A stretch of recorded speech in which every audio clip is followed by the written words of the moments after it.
আমি রূপাকে কখনো চিঠি লিখিনি। একবার হঠাৎ একটি চিঠি লিখতে ইচ্ছা করলো। লিখতে বসে দেখি কি লিখবো ভেবে পাচ্ছি না। অনেকবার করে একটি লাইন লিখলাম, রূপা তুমি কেমন আছো? তুমি এত পাগল কেন? এতদিন পর একটা চিঠি লিখলে, তার মধ্যেও পাগলামি। কেন এমন করো? তুমি কি ভাবো এসব পাগলামি দেখে আমি তোমাকে আরো বেশি ভালোবাসবো? তোমার কাছে আমি হাত জোর করছি, স্বাভাবিক মানুষের মতো আচরণ করো।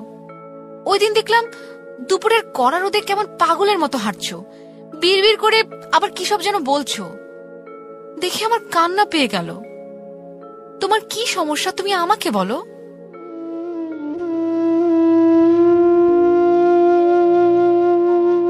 আমার সমস্যার কথা কি রূপাকে আমি বলতে পারি? আমি কি বলতে পারি আমার বাবার স্বপ্ন সফল করার জন্য আমি সারাদিন পথে পথে ঘুরি, মহাপুরুষ হবার সাধনা করি।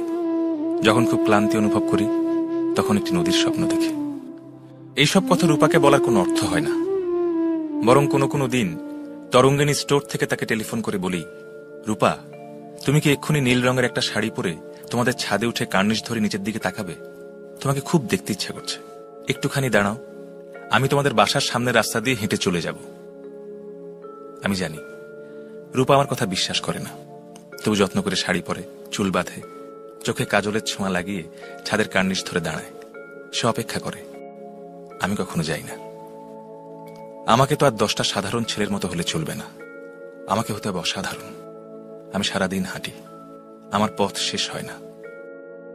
গন্তব্যহীন যে যাত্রা, তার কোনো শেষ থাকার তো কথাও নয়।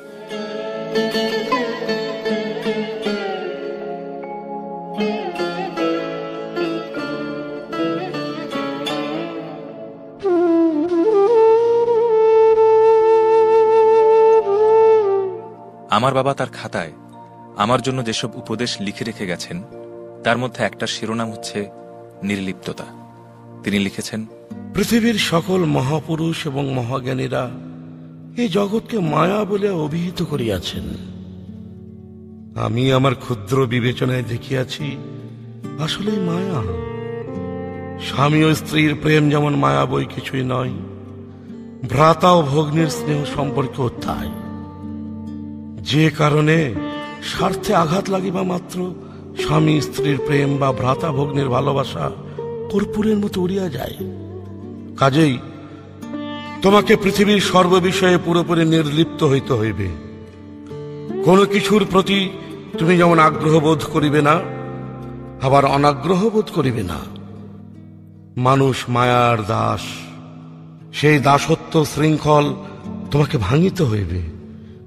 মানুষের অসাধ্য কিছুই নাই, চেষ্টা করিলে তুমি তা পারিবে। তোমার ভেতরে সে ক্ষমতা আছে।